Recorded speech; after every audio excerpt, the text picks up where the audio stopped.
kita bertemu lagi, akan membahas terkait dengan pendidikan. Di depan saya sekarang sudah ada Pak Adai Kodarudin, seorang ketua yayasan dari Pondok Pesantren Alma ya. Iya, Alma. Betul. Pondok Pesantren Alma yang di Parung. Dulu diawali dengan gratis dan begitu banyak santrinya. Banyak perjuangan yang telah dia lakukan, nanti kita akan gali lebih dalam. Pak Adai Kodarudin, usia kelahiran tahun 78. Aslinya mana, Pak? Asli Ciamis. Asli Ciamis. Oke. Mendirikan Pondok Pesantren Alma itu tahun berapa? Tahun 2014. 2014, berarti sudah 10 tahun, Bro. 10 tahun. Sudah 10 tahun. Konsepnya dulu gratis ya? Insya Allah gratis konsepnya di awal. Insya Allah gratis di awal. Tapi sekarang sudah mulai berbayar. Iya, berbayar tapi sesuai dengan kemampuan. Berbayar tapi sesuai dengan kemampuan. Ada ya kayak gitu ya. Kita agak bingung dengan konsep seperti itu ya. Akan tetapi ya setiap orang punya metode sendiri. Itu alasan mendirikan pondok pesantrennya apa? Nah, alasan mendirikan pesantren sebenarnya teringat waktu itu anak saya ingin mondok. Anak pengen mondok. Nah, mencari pondok pesantren di luar sana, ternyata Masya Allah sangat mahal-mahal gitu. Nah, di situ. Jadi bikin pondok pesantren karena pengen mondokin anak tapi mahal-mahal. Mahal-mahal, betul. Jadi bikin sendiri. Bikin sendiri. Anak sekolahnya di pondok pesantren sendiri berarti? Enggak? Enggak. Tetap enggak. di luar waktu Tetap itu. di Karena luar. anak baru merintis ya, jadi belum bisa gitu kan. Gitu. Itu inget nggak dulu waktu merintis itu segede apa pondoknya? Diawali kita dengan apa ya? Awalnya majelis taklim atau misalkan bisa ada donatur yang bangun masjid gitu. Jadi awalnya masjid. Masjid awalnya. Ini ceritanya mirip bro dengan apa yang gue jalanin di sini ya. Gue juga mau buka pondok pesantren awalnya dari masjid gitu ya. Ini juga dari masjid ya? Dari masjid. Dari wakaf masjid. Keluarga hanya 200 meter. Wakaf keluarga. Ini persis banget bro sama perjalanannya di sini. Masya Allah. Jadi alasan utamanya dulu karena anak pengen mondok tapi mahal. Lalu sekarang kepikiran kenapa harus mahal? Udah kita bikin aja gitu kan? Betul. Bikin supaya bisa bantu orang-orang yang pengen belajar tapi nggak punya duit misalnya kayak gitu. Oke. Nah, di gratis itu karena kita juga pinginlah membantu berbagi dengan masyarakat yang kurang mampu. Gitu. Karena yang dulu saya di itu lagi usaha gitu kan. Nah saya pun punya karyawan. Nah karyawan itu kan penghasilan saya tahu. Gitu. Oke. Di luaran sana pesantren itu yang 1 bulannya ada 1,5 juta paling minim. Nah gimana kalau penghasilan di bawah itu? Gimana untuk mencukupinya? Nah di situ makanya bismillah lah saya akan menyisihkan hasil dari usaha dan mengajak kaum muslimin untuk berdonasi di sini. Gitu. Anak-anak karyawan punya usaha apa? Pabrik tahu. Pabrik tahu. Apa lagi? Masih ada? Dagang di pasar. Dagang di pasar? Di pasar. Dagang apa tuh? Dagang ya frozen, plastik dan makanan frozen dan lain-lain. Anak karyawannya ada yang mondok di situ nggak? Ada. Ada. Gratis mereka? Gratis. Dan keluarga juga ada yang gratis. Ponakan, sepupu, dan memang tujuannya seperti itu gitu kan. Jangan ke orang lain tuh, kita dulu di yang paling dekat dulu, keluarga dulu yang ada di dengan kita. Oke. Jadi memang awalnya ngebantu mulia bro ya. Tapi kita pengen jujur-jujuran ya. Susah nggak sih ngelola pondok pesantren gratis? Ya kalau kok langsung senyum sih? Gimana? Susah nggak ngelola pondok pesantren gratis? Berarti kan semua beban biaya itu kita harus pikirkan. Kalau misalnya pondok pesantren yang nggak gratis kan itu bisa ditarik iuran dari wali santri kan. Kalau ini kan gratis nih, gitu ya, dulu ya gratis ya. Dan sekarang tidak gratis tapi sesuai kemampuan. Susah nggak sih ngelola kayak gitu? Ya kalau bilang susah ya susah. tinggal kembalikan ke niat. Kita niatnya apa? Nah, Niatnya untuk membantu dan niat karena Allah seperti itu.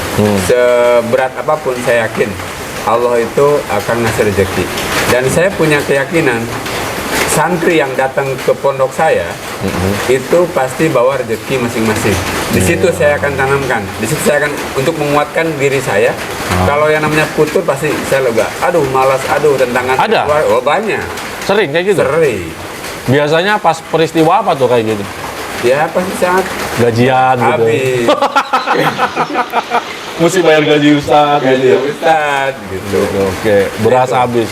Ini Beras habis. sekarang santri ada berapa? Sekarang santri ada 60. 60. Sebelumnya waktu awal-awal ada berapa? Sempet di awal ada 30 terus naik sampai 150 tertinggi. Sampai 150. 150. Nah, sekarang 60. 60 sekarang. 60. Oke. Kita coba breakdown ya. Ustadznya waktu itu ada berapa? Waktu di Yang waktu 150 itu ada berapa? Nah, di usaha kurang lebih ada sekitar 16. 16. 16. Bro, kebayang bro ya. Pondok pesantren gratis, ustadznya 16. Itu habis beras per bulan kira-kira berapa karung? Kalau di waktu itu sekitar 1 ton 1 ton. sehari ya Satu bulan? 1 bulan. 1 ton bro. Coba kita hitung kalau pakai rupiah. Dan pada saat itu gratis ya.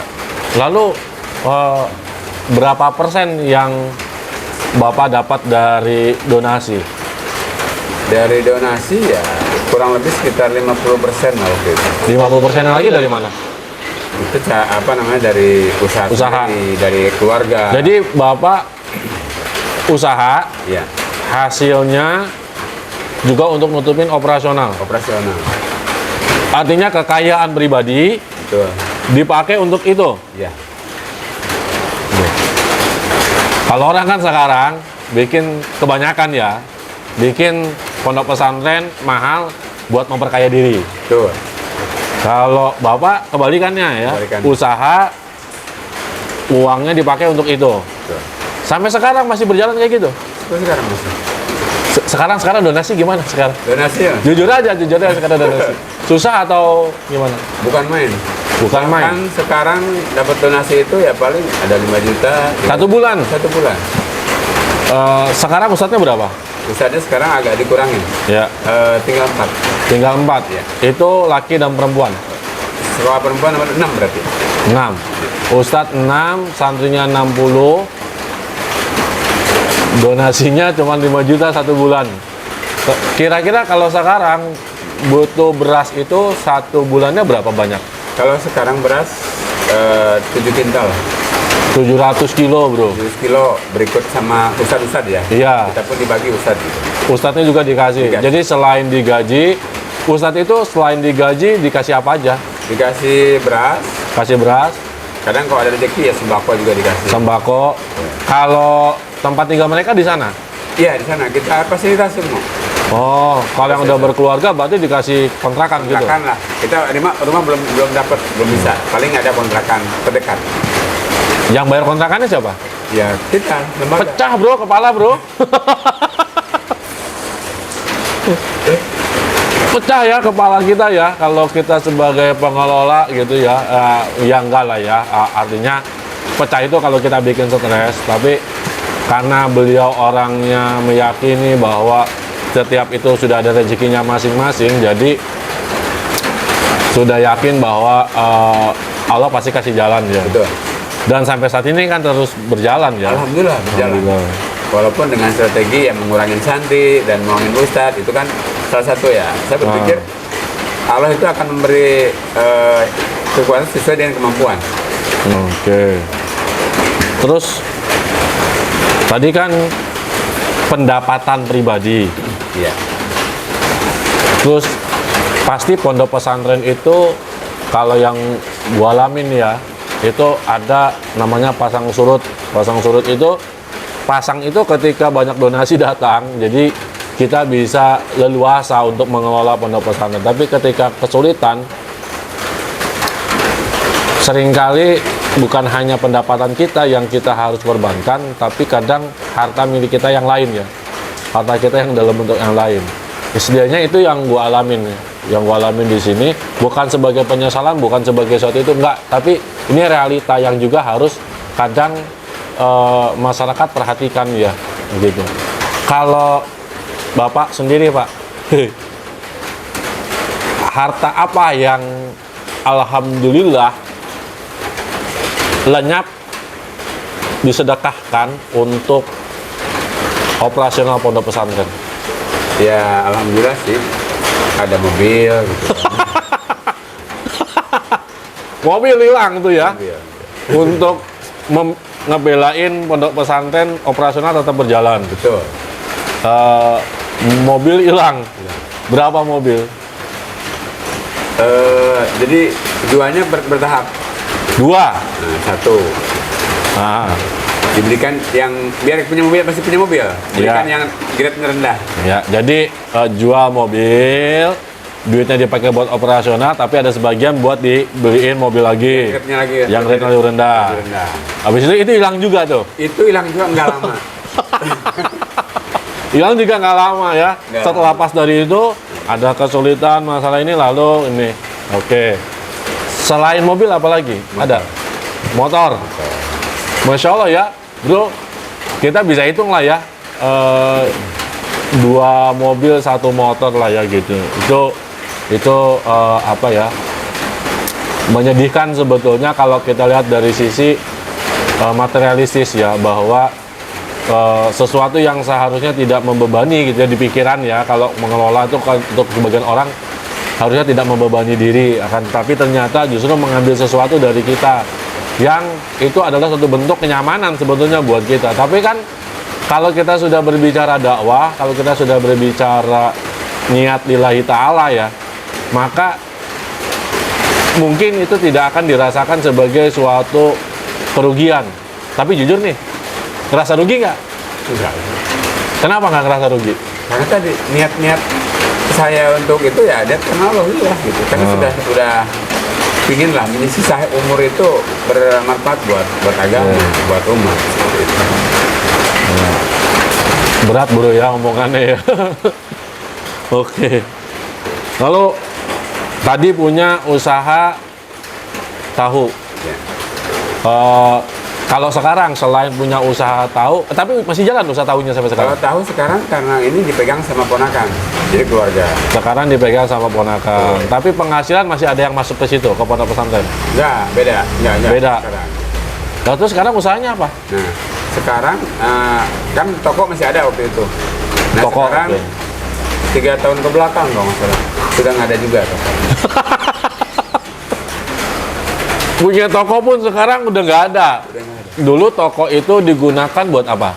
Ya buat membantu operasional. Membantu operasional. Nggak ada buat apa namanya, buat beli beras, buat beli lauk nasi. Pada saat nggak ada, Nggak ada. Ambil di toko. ambil di toko. Terus Habis itu ya terus begitu sampai habis toko. sampai Terakhir, ambil toko.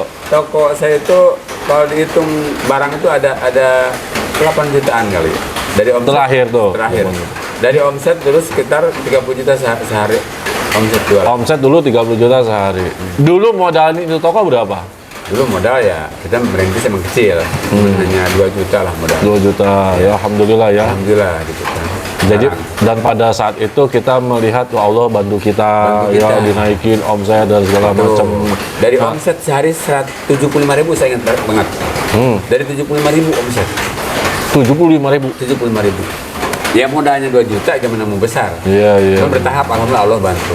Terus sampai omset 30 juta. Nah sekarang usaha tahu udah nggak ada, ya udah nggak ada, dipegang sama ponakan tadi, Iya. ponakan. Terus sekarang untuk bantu operasional pondok pesantren ada usaha nggak? Ada usaha tempe. Nah itu bukan usaha Tempe. saya. Ini usaha pondok pesantren. Oke, jadi dari apa yang dimiliki yayasan dibuatlah usaha, yaitu usaha tempe. Tempe. Apa bentuk tempe yang buat digoreng atau tempe apa? Tempe yang buat digoreng, buat bikin orek, buat dimasak biasa di pasaran lah. Oh, bukan produk jadi berarti? Bukan. Oh. Buat yang di pasar biasa dijual. Karena saya pun ngirim ke pasar. Oh, gitu. Tapi alhamdulillah omsetnya bagus. Alhamdulillah. Alhamdulillah sampai saat ini sudah habis 1,5 kintal kedelai. 1,5 kintal per hari. Per hari? Iya. Oh, alhamdulillah bro ya. Alhamdulillah. Alhamdulillah. Oke, kira-kira hasil dari situ bisa cover berapa persen? Sekitar 30% cover. 30%. Kita masih kurang 70% nih. Masih kurang 70%. Masih kurang 70% bro. Aduh. Terus selain dari tempe ada lagi nggak? Kalau untuk ponok nggak ada lagi, itu aja. Paling dari impak wali santri. Impak wali santri. Ya, agak terbantu ya karena kan ada impak dari wali santri walaupun ya mungkin nggak seberapa ya karena tadi sistemnya semampunya ya, semampunya. Ada nggak peristiwa yang apa ya mengharukan gitu dari wali santri kepada yayasan misalnya? Kalau dulu bro, karena gua punya profesi salah satunya adalah sebagai terapis ya, gua tuh pernah menerapi orang, lalu dia saking pengen ngasih sesuatu sama gua, dia ngasih gua sayuran.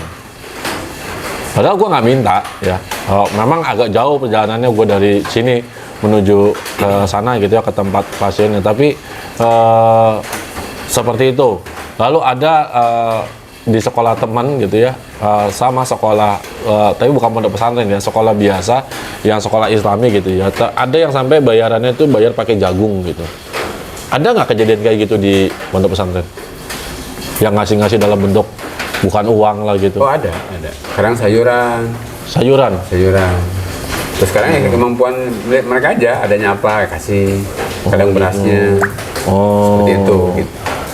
Jadi ya nggak tentulah pemasukan itu betul-betul nggak. Berarti 70% itu betul-betul kita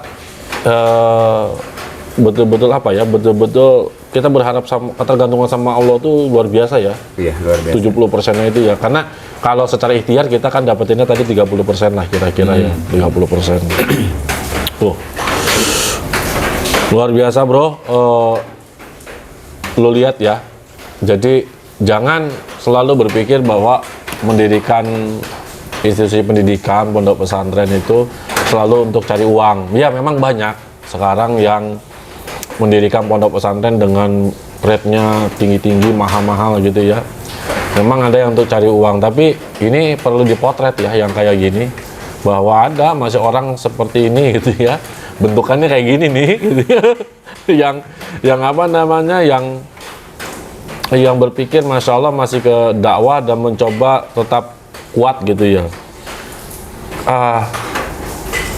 Yang gua agak penasaran nih, kemarin masa pandemik nih, masa pandemik itu kan orang juga banyak yang nggak kerja. Artinya mereka punya uang pun berarti mereka itu coba tahan, ya kan? Mereka punya uang coba tahan karena apa? Karena nggak ada jaminan bahwa mereka dapat uang karena kerja nggak bisa dan lain-lain gitu ya, kecuali orang-orang kantoran yang ini gitu ya. Nah, gimana itu keadaan pondok pesantren pada waktu itu? Ya tadi yang saya sampaikan tadi, sampai jual itu ya untuk menutupi itu. Itu waktu pandemi itu? Waktu pandemi. Gitu. Berat banget berarti ya? Bukan main beratnya. Waktu itu kan saya agak merasa nyaman itu, sebelum ke pandemi kan ada donasi donatur dapat lumayan lah, bisa nutupin hampir 60 atau 50% lah. Oh, lumayan ya, besar ya. Gitu kan. Nah pas pandemi ya alhamdulillah gitu kan. Ya ada aset ada ya udah mangga gitu kan.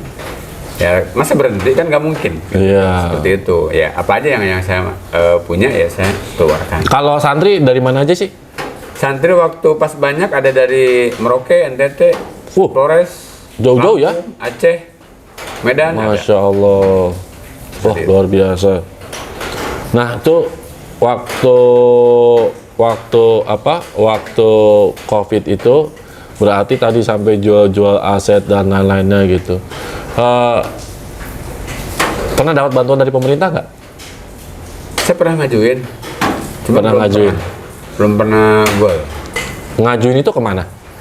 Ke instansi ya kemana? Kemenang? Kemenang. Pernah ke Kemenang? Pernah Kemenang. Terus pernah juga ngajuin ke Bajnas ya.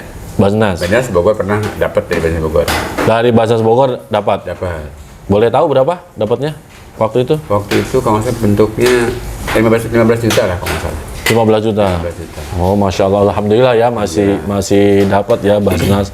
Dan memang kan Basnas itu ya itu kan dana umat ya. Jadi wajar lah ya kalau misalnya yayasan pondok pesantren kayak gini yang dia gratis minta bantuan dapat, itu hal yang wajar ya. Kalau apa aja sih, bisa ceritain nggak susahnya ngelola pondok pesantren yang dirasain sampai sekarang? Selain itu ya, selain pendanaan ya, apa aja? Susahnya sebenarnya ya, kalau ngurus santri gampang sebenarnya, nggak begitu sulit banget. Ngurus santri mah gampang. Yang Nggak paling susah? susah itu pengurus. Oh, ustadz-ustadznya gitu maksudnya? Ustadz-ustadznya yang saya kadang suka. Waduh, kalau dibilang kalau bisa mah dibalik mendingan nggak usah gitu kan. ini penting ya. Ini posisi dia ini ketua yayasan ya. Jadi sekarang juga harus Anda pengajar, Anda yang ingin mengajar gitu. Ini dengarkan ya, salah satunya mungkin ini keluhan dari yayasan ya, yayasan terkait dengan tenaga kerja ya, tenaga kerja. Apa sih susahnya ngatur pengurus gitu, kayak ustadz-ustadz gitu, apa susahnya? Apa sih yang dirasain ya? Ini kan sifatnya subjektif ya, subjektif. Artinya ya ini terjadinya di sana gitu ya. Apa yang terjadi? Ya kadang diatur susah, terus pinginnya gaji besar, tapi kerja pingin ringan. Nah itu yang kan saya juga Di kalangan ustadz pun begitu. betul begitu. Menanyakan kafalahnya berapa, Oh, kerjanya juga iya. ya begitu. Kafalah tuh pendapatan lah ya, gaji apa yang didapat gitu ya. Oh gitu. Iya betul, kayak gitu. Kalau gajian gak mau telat, Nggak mau telat, gitu ya. kerja juga pengennya enak, Enak gitu. Disuruh mikir susah. bikin gitu. susah. Gitu. Itu yang paling susah. Yang paling susah. Kalau santri malah relatif gampang ya. Santri mah gampang, dikasih makan mah jadi. Iya. Nah, aja makan, ayo kita makan. Udah semangat lagi besok ngapal. Nah kalau ustadz kan sedikit telat ngambek, ngajar nggak ngajar jadinya. Oh gitu. Oke. Sampai kadang mau ngajar gitu. Ada yang mau ngajar, pergi kemana tahu. 2 hari nggak ada, nggak ngomong nggak apa. Masalah gaji telat. Ya bro, perlu kita renungkan ya, karena terkait masalahnya setiap institusi itu pasti punya kendalanya masing-masing kan ya. Betul.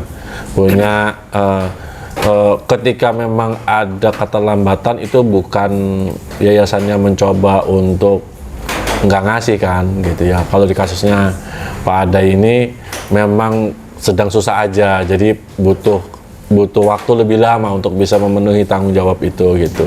Apalagi kalau kita yang berada di medan dakwah itu sebetulnya hal-hal seperti ini tuh nggak boleh menjatuhkan semangat kita untuk mengajar ya, mendidik, karena kalau itu kan menjadi kewajiban sebagai seorang muslim ya, kalau punya ilmu harus harus diajarkan ya, dia ditunaikan, nanti ada pertanggungjawabannya, itu diminta pertanggungjawabannya sama Allah itu. Jadi kalau dari sisinya di Pondok Pesantren Alma di Parung, Alma itu by the way di Parung ya, di belakang pasar. Iya, pasar Parung ya, betul. Pasar Parung. Lu mesti coba-coba lah cek ke sana ya, coba cek ke sana, main ke sana, lihat kalau lu punya punya rezeki ya, punya rezeki yang cukup, main ke sana, bantulah ya, karena sudah lumayan lama, 10 tahun perjalanannya sampai sekarang, dan masih sudah mencetak kira-kira berapa lulusan? Sudah berapa angkatan ya? Iya, sudah 8 angkatan mah ada. Sudah 8 angkatan. Sudah. Kalau programnya itu program berapa tahun sih? Programnya di awal waktu itu program dibagi 2 ya, 3 sama 4. 3 sama 4. Mulai dari 3 tahun ke belakang itu udah kita program 6 tahun. Karena saya coba menunjukkanlah sama Allah gitu kan, saya bersungguh-sungguh nih untuk mendidik umat, mendidik santri. Itu padahal udah kesusahan, bro. Udah kesusahan. Biasanya orang tuh kalau lagi susah justru memperpendek jangka waktu program kan. Ini malah dibikin panjang sama dia. Dari 3-4 tahun sekarang jadi 6 tahun. 6 tahun, bro. Nah, kita hitung-hitungan sederhana aja ya. Kita sederhana. Kalau satu anak makan satu hari aja misalnya 15.000 gitu ya. Katakanlah 3 hari itu 50.000. Itu berarti untuk satu anak aja, untuk satu anak kita perlu sediakan untuk makan saja itu sudah 600.000 satu bulan. Tuh. Coba dikali 10 udah 6 juta. 10 anak. Ini berarti 6 juta. 6 juta dikali 6. 36 juta, bro. Itu cuma buat makan aja itu kalau kita hitung 15.000 loh satu hari gitu. Gitu hitunglah 50.000 3 hari gitu ya. Ya kan kalau dipikir-pikir harusnya bisa lebih ya. Misalnya kalau normalnya kalau kita punya anak nih, kita punya anak kan kita pengennya anak kita makan dengan lebih layak dan lain-lain gitu ya kan, nggak mungkin 15.000 tuh untuk satu hari 3 kali makan tuh berat gitu ya. Betul. Tapi ya itu apa ya, satu ya harus ada penyesuaian kan ya, dengan kemampuan pondok pesantren gitu. Sekarang dari 60-an itu yang lancar ngasih infak orang tuanya berapa persen? Paling dari 60 itu ya yang lancar itu ya di bawah 10 orang lah. Yang lancar ya, yang lancar gitu kan. Kesananya ya kadang hari bulannya ada, besok nggak ada, kadang ada juga nominalnya ya lumayan kecil gitu kan, seperti itu. Ya tapi saya pun nggak kalau kata Sunda mah nggak ngerasulah lah. Ya udah, orang siapa yang pingin ya orang yang pingin gitu, seperti ya nikmatin gitu, seperti itu. Pernah nggak? Ini maaf ya kita curhat-curhatan aja nih. Iya. Pernah nggak saking beratnya yang dirasakan gitu, pusing gitu ya, udah ustadznya begitu misalnya gitu ya pada saat itu, terus santrinya banyak gitu, keuangan nggak ada gitu, pernah nggak sampai nangis? Bukan pernah lagi. Sering kan nangis ya? Bahkan pernah satu hari ya, saya keluar aja bawa motor, keluar aja kemana gitu kan. Kenapa maksudnya? Saking pusingnya. Mau kemana sih gitu kan. Ngurusin ustadz begini, ngurusin makan juga ini gitu kan. Jalan aja ke Jakarta, nggak tahu kemana, pokoknya jalan aja Ke Jakarta? Kok ke Jakarta? Iya, nggak tahu, pokoknya arahnya ke sana aja. Saking punya kemana aja ke jalan gitu kan. Tahu-tahu ada di Keranggan gitu. Di Keranggan. Nah di situ ya pengalaman ya, ini pengalaman kan. Mampir pengen minum lah di Alfa gitu kan. Akhirnya minum, beli jajan minum botol. Di situ saya kayak warung toko saya, ada toko teman gitu kan. Akhirnya saya mampir gitu. Di situ saya curhat sama beliau, sama guru saya lah, gitu kan. Saya belajar dagang sama beliau juga. Curhat terkait masalah jajan. Ya udah semangat lagi ngebu-gebu. Udah kita coba lagi, bangkit lagi semangat. Tapi masih pusing Tapi dengan semangat ini loh. Kita harus semangat gitu. Niat di awal apa gitu. Kalau ini maaf ya, kalau keluarga nih, istri, anak misalnya, ngelihat kan pasti ketika terjadi penurunan pendapatan dari usaha dan lain-lain gitu ya. Apalagi sekarang ada beban pondok pesantren. Yang dulu mungkin waktu belum ada pondok pesantren bisa jalan-jalan, bisa apa, happy segala macam gitu. Setelah ada pondok pesantren jadi nggak bisa gitu. Misalnya, pernah nggak sih istri atau anak atau siapapun keluarga gitu yang udahan, gak usah masuk pondok pesantren gitu? Pernah nggak? Ada lah, sering kayak gitu. Sering ya? Sering. Apalagi ya istri gitu kan. Emang yang awalnya kan emang kurang ya, keluarga kurang mendukung juga untuk mendirikan pondok gitu kan. Tapi pasti bukan karena berpikiran buruk ya, tidak mendukung itu bukan berpikiran buruk, cuman mungkin ya namanya orang pasti, Belum tahu. iya belum tahu dan punya kekhawatiran lah ya. Itu hal yang wajar, Betul. hal yang wajar, bukan sesuatu yang perlu kita anggap buruk, bukan, itu suatu hal yang wajar. Setiap orang punya kekhawatirannya masing-masing kan, setiap orang punya kekhawatiran masing-masing. Jadi sempat ya sampai ada di pertentangan itu Ada. Oke. Bahkan nggak mau ada santri juga nggak mau masakin gitu kan. Kayak gitu pusing dia. Cuman ya pelan-pelan gitu. Alhamdulillah dengan sendirinya, dengan berjalannya waktu ngelihat anak-anak di situ termotivasi juga beliau. Termotivasi dan semangat malah sekarang gitu kan untuk membantu pondok. Oh, sekarang malah jadi semangat. Gitu. Apa itu kejadian apa yang tiba-tiba bisa ngerubah istri itu jadi semangat gitu? Nah, di saat santri nggak ada dan saat santri nggak ada dan nggak ada. Atau saat liburan. Nah, saya suka nongkrong depan rumah lihat santri nggak ada. Gimana ya? Sepi banget sih ini ya. Nah, begitu sama istri gue bilang. Jadi nggak enakan mana ya? Enakan ada santri apa nggak santri? Enakan ada santri sih. Oh, kangen gitu, ada rasa kangen. Gitu. Ini salah satu keindahannya, bro ya. Salah satu keindahannya mengelola pondok pesantren itu ya itu tadi. Jadi santri pun udah jadi keluarga, bagian dari keluarga kita. Dimana ketika dia nggak ada, itu kita kangen gitu. Karena udah biasa berinteraksi ya tiap hari. Oh, apalagi beliau ini laki dan perempuan gitu, pondok pesantrennya gitu ya. Itu bukan hal yang mudah untuk diatur gitu. Wah, luar biasa.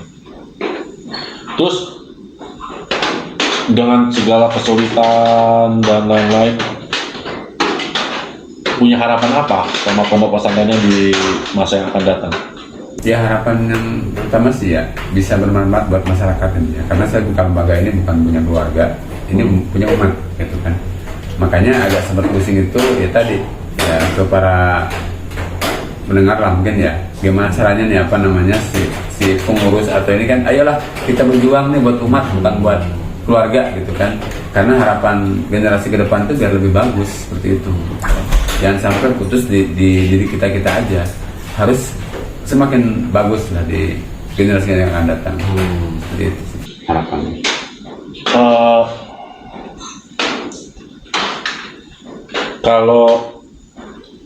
Kalau ini kita umur kita nggak ada yang tahu, ya kan? Iya betul. Kita umur kita nggak ada yang tahu ya, kan masing-masing dari kita mengelola pondok pesantren ya. Pertanyaannya itu kalau bapak meninggal, sampai saat ini kan yang paling banyak fight, paling banyak berjuang itu kan bapak. Iya. Oh, kalau ada kesulitan keuangan segala macam. Nah, terus kalau bapak tiba-tiba meninggal, pak, itu kira-kira pondok pesantren gimana? Nah, itu pun saya sebenarnya lagi memikirkan itu juga, gitu kan, gimana, gitu kan, gimana caranya untuk mengantisipasi itu, gitu kan. Makanya saya ingin ngajak, ayo teman-teman yang mau, gitu kan, yang berjuang di sini, karena umur kita nggak tahu, gitu kan. Kalau saya meninggal, pondok gimana nih? Ini yang saya khawatirkan sebenarnya juga, gitu kan. Tapi sudah ada ancang-ancang belum yang bakal jadi ngurusin bapak siapa gitu? Nah, ancang-ancang sih sebenarnya ada anak gitu kan, yang ingin meneruskan. Tapi juga anak juga kan anak ya, belum tentu juga bisa seperti bapaknya, seperti itu kan. Ya harapan saya sih generasi itu dari pihak orang lain pun tidak masalah, karena ini lembaga bukan punya kita, punya umat. Gitu. Oke. Kalau sampai sejauh ini, yang paling menyenangkan yang Bapak rasakan ketika mengelola pondok pesantren apa? Yang paling menyenangkan, insya Allah ya. Baik. Yang paling menyenangkan sangat luar biasa sebenarnya. Apa itu? Itu nggak bisa dibayar uang. Apa itu? Kesenangan melihat anak orang berhasil. Kesenangan melihat anak orang ya, bukan anak sendiri. Gimana kalau anak sendiri? Anak orang bisa menghafal, bisa beres 30 juz. Itu yang membuat saya senang. Sudah Pak ya, kita pesan dulu. mie dok-dok 1. Tadi mie dok-dok kan? Iya, namanya? Oke, mie dok-dok 1. Terus saya nasi goreng nasi goreng mawut tuh apa sih? Campur mie satu. Oh, campur mie. Oke, sama minta ceplok telur ya? Nah. Itu udah termasuk. Oh, udah termasuk. Oke. Minumnya? Jeruk hangat ada? Air jeruk Ada. Iya. hangat 1. Saya teh tarik Tarik. es ya. Es. Oke. Mau sekarang apa habis itu? Tahun depan.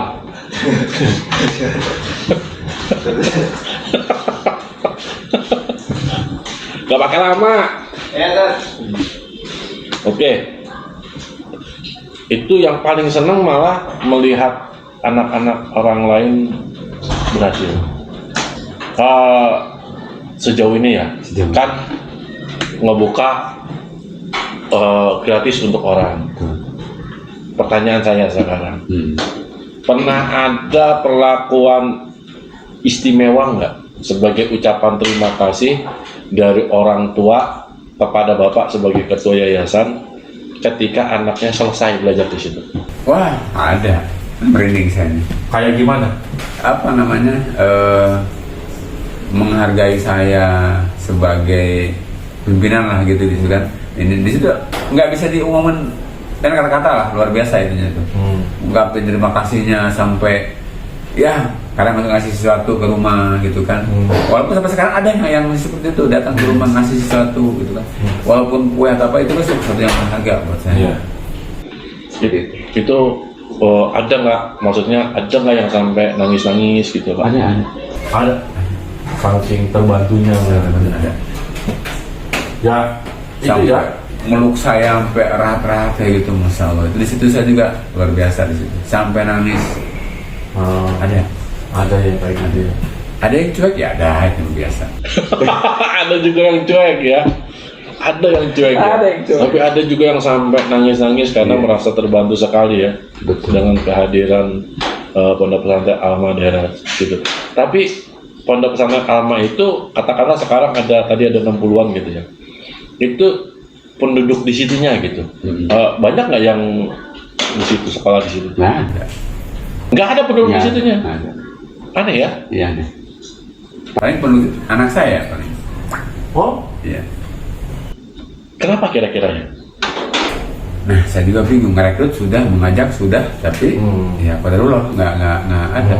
Paling ada sekitar 4 kilo dari rumah ada 1-2 orang lah. Nggak, bukan di lingkungan desa itu, bukan. Oh. Bukan di kecamatan. bukan. Ini fenomena yang agak aneh sih menurut gua pribadi ya. Menurut gua pribadi ini agak aneh. Kenapa masyarakat itu ketika ada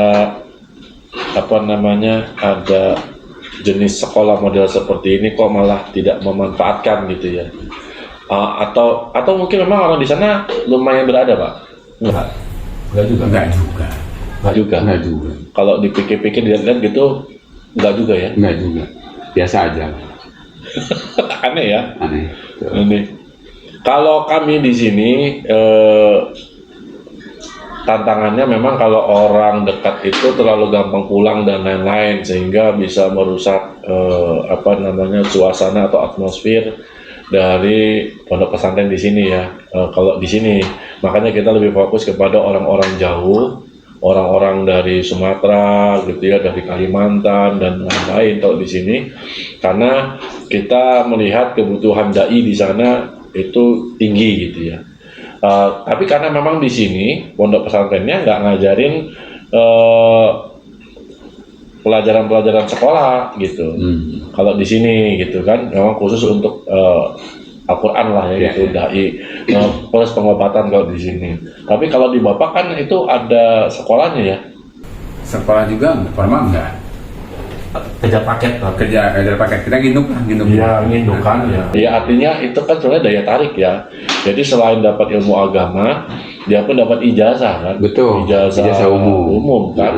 Jadi itu bisa dipakai kan. Bisa dipakai, sangat bisa. Ya, dan ini gratis. Tapi gini, nggak sedikit juga saya perhatiin ada orang-orang itu justru meremehkan pondok pesantren yang gratis.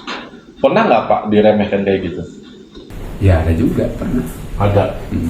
Contohnya kayak gimana tuh mereka meremehkan? Ya meremehkan mungkin dari segi kualitas ya. Dari Nggak omongannya atau sikapnya atau apa gitu? sikapnya ya tadi meremehkan aja, jadi gratis, nggak ada bakal ada ininya gitu kan.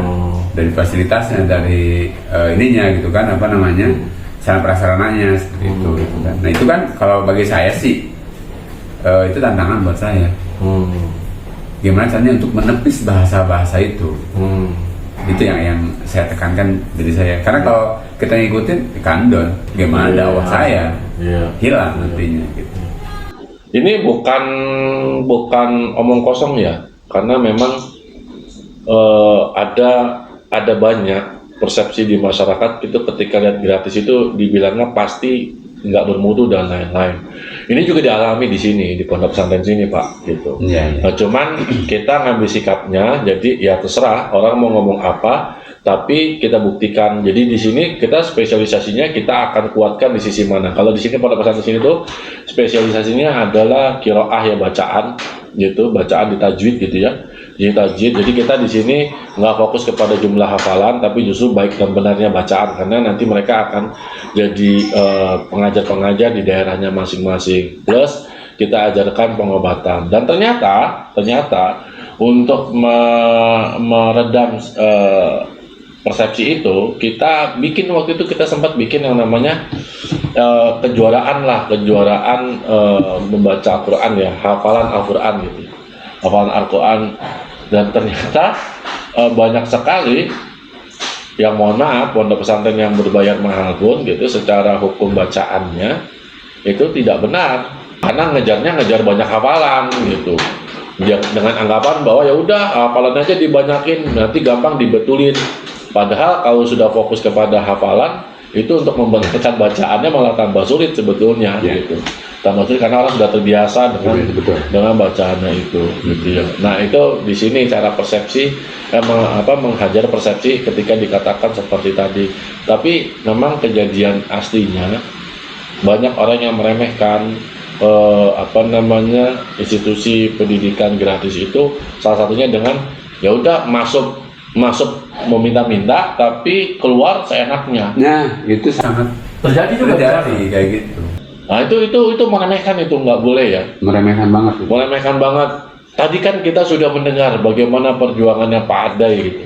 Perjuangannya Pak Adai, mobil hilang 2 gitu ya, motor hilang 1, kekayaan pribadi dan pendapatan pribadi disumbangkan untuk untuk operasional pondok pesantren. Kadang memang kita gratis ya, tapi bukan berarti gratis itu tiba-tiba ada uangnya, enggak. Ini kalau lihat perjuangannya Pak Adai, kalau saya boleh jadi nangis ya kalau ngelihat sampai segitunya gitu ya. Bayangin, kan itu tekanan dari keluarga juga kan besar ya. Wah, bukan besar lagi. Besar yang biasa liburan apa jadi nggak bisa gitu kan. Ini satu hal yang luar biasa ya. Maaf, orang tua masih ada? Orang tua sekarang udah nggak ada.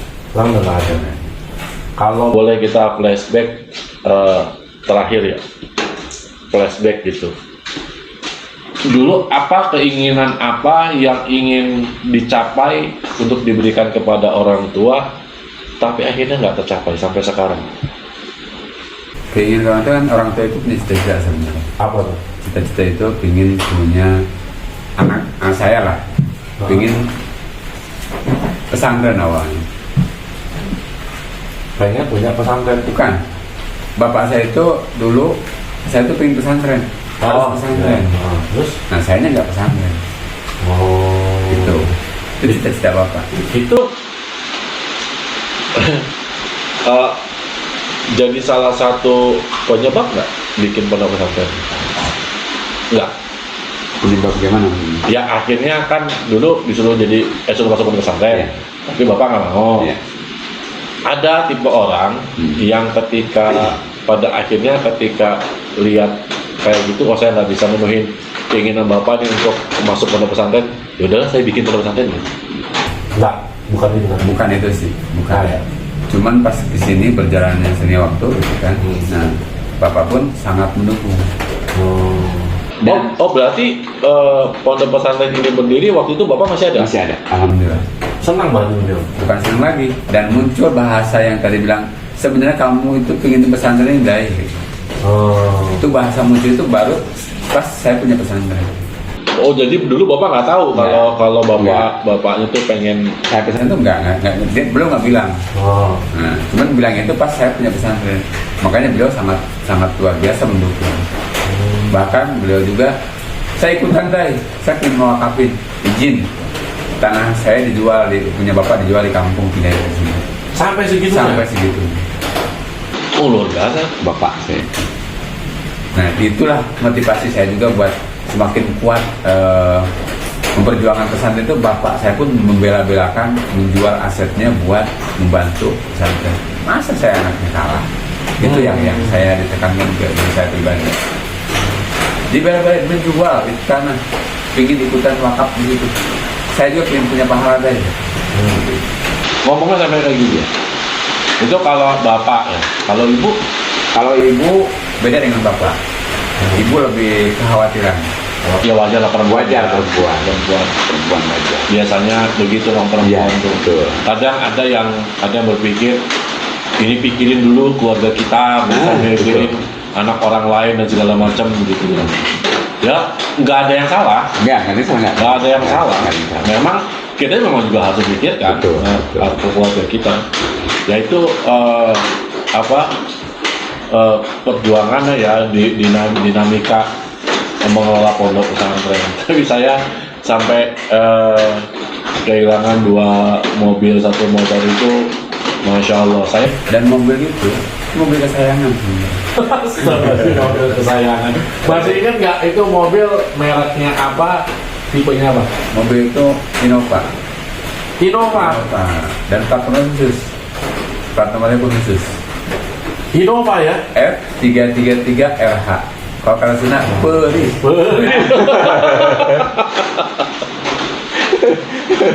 Kok ada masalah itu? Dan mobil kesayangan keluarga. Ya entah gimana nanti kasih sayang Allah ya kepada Pak Adai, ketika Pak Adai mengorbankan apa yang Pak Adai betul-betul cintai demi jalannya Allah. Saya sih gua berharap bro, cinta Allah tuh tumpah ruah kepada beliau gitu. Kalau dengar perjalanan seperti ini gitu. Karena jalan kayak gini tuh gak mudah gitu. Banyak pertentangan ya, bukan cuma pertentangan dari luar, kan kita juga pasti ngalamin konflik batin kita juga ya. Iya, itu. Pernah nggak Pak mikir, ini gue bener gak sih jalanin begini gitu? Pernah juga. Bahkan kemudian sempat dimusuhin sama keluarga. Pernah dimusuhin sama keluarga juga. Lu gara-gara gini tuh, gara-gara pesantren usaha lu hancur. Sampai ada ngomong kayak gitu. Ada ya? Ya kan wajar ya, wajar. Itu kalau kita bilang, kalau kita ambil hikmahnya, itu ujian dari Allah untuk menanyakan sampai seberapa kuat kita gitu kan, jalan meniti jalan yang ini gitu. Sampai sama sekali nggak mau ngasih duit, kita nggak mau. Karena kesannya beliau itu ke saya karena itu. Kamu sih. Nah, saya kesannya. Ternyata pas begitu lama-kelamaan dia pun ngaku. Oh, ini tujuan kamu, Dai. Dia merasakan kenyamanan sekarang, merasakan kenikmatan di situ, melihat santri, luar biasa. Biasa aja. Cuma sekarang ya hasilnya pun merasakan dia nikmat. Jadi mengiyakan, oh ini maksud kamu, Dai. Nah, kan di situ bahasanya enak. Nah sekarang perasaan Bapak nih, ini mungkin saya 2 pertanyaan terakhir lah ya. Ini pertanyaan yang pertama. Perasaan Bapak lihat orang-orang pada berlomba-lomba bikin pondok pesantren yang mahal dengan fasilitas wah segala macam gitu ya. Perasaan Bapak apa? Kalau perasaan sih, ya dibilang boleh aja silahkan. Cuman dengan ukuran yang ada batasan. Jangan sampai dijadikan benar-benar komersial. Jadi nilai dakwahnya masih harus ada gitu ya. Bukannya nggak boleh, bukannya jangan gitu ya, tapi jangan sampai 100% itu jadi bisnis ya. Dimanfaatkan ya. Karena apa? Kita pun menjaring dakwah itu kita harus sama ya. Nggak mungkin orang kaya itu masuk ke tempat saya dengan fasilitas. Pasti ada grade-grade-nya lah gitu. Seperti itu. Biasanya orang rumahnya pakai AC. Kan nggak mungkin di tempat saya nggak ada AC-nya gitu. Makanya harus yang ber-AC gitu. Nah itulah teman jangan manfaatkan gitu kan. Ayo sesuai dengan kebutuhan. Kebutuhan pondok itu kebutuhan. Nah yang kayaknya ya banyak yang memanfaatkan itu. Itu yang saya miris banget. Kenapa sih di situ kalau mau bisnis bukan di situ lah. Ayo kalau bisnis di pasar. Ayo kita buat perusahaan itu kalau mau uang. Pertanyaan terakhir Pak. Ya.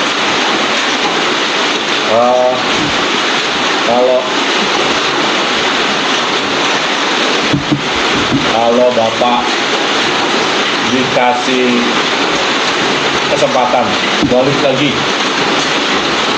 ke zaman sebelum mulai pondok pesantren ini, tapi Bapak tahu pengalaman sakitnya kayak gimana, Bapak tahu. Artinya Bapak dikembalikan ke zaman itu, lalu Bapak disuruh milih jalani hidup tanpa bikin pondok pesantren atau tetap memilih untuk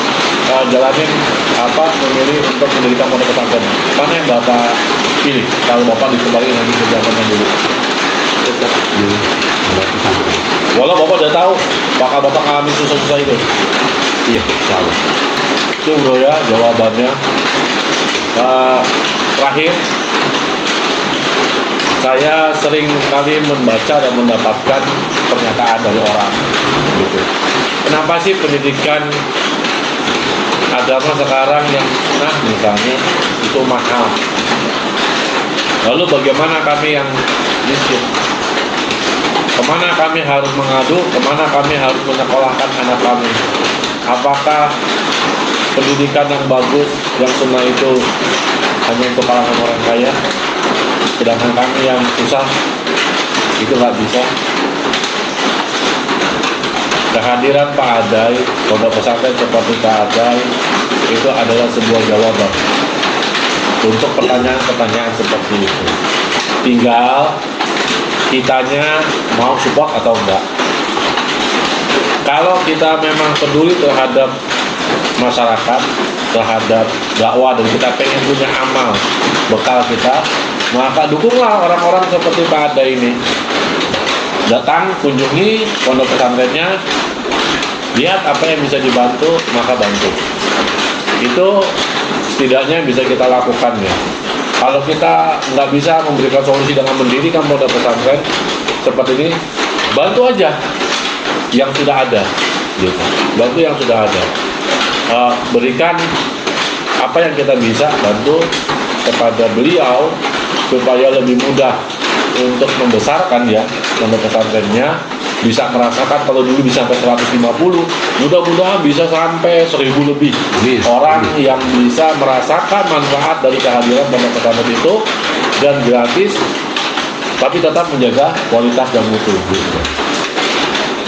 Mungkin ada statement dari Pak Adai terakhir yang bisa disampaikan kepada para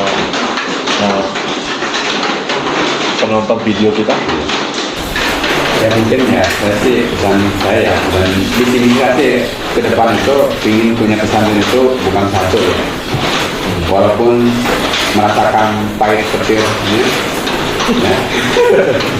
Tapi saya tetap harus banyak pesantren, cabang-cabang banyak. Saya nggak harus besar pesantren, tapi banyak. Nah harus hektaran ya, cukup 1000-2000 meter, tapi sangat banyak di tempat-tempat daerah, di daerah gitu kan. Dan insya Allah mudah-mudahan ke para penonton, target saya mungkin 2 atau 3 tahun ke depan saya membuka jalan. Kayak Egi kemarin. Egi ini yang YouTuber yang kemarin kita undang di video sebelumnya, dia akan buka di sana di Ciamis. Bapak juga mau buka di Ciamis. Masya Allah. Kita Januari insya Allah mau main-main ke daerah Tasikmalaya untuk melihat siapa Pak itu Pak? Itu Pak Ohan, itu Pak Argo Digital Marketing. Digital Marketing, dia pertanian yang juga membantu pondok pesantren ya, pertanian melon gitu. Bahkan beliau punya masjid hasil dari melon. Punya mendirikan masjid hasil dari perkebunan melon. Nah, luar biasa. Kalau harta di tangan orang yang beriman, insya Allah menjadi sesuatu yang bermanfaat.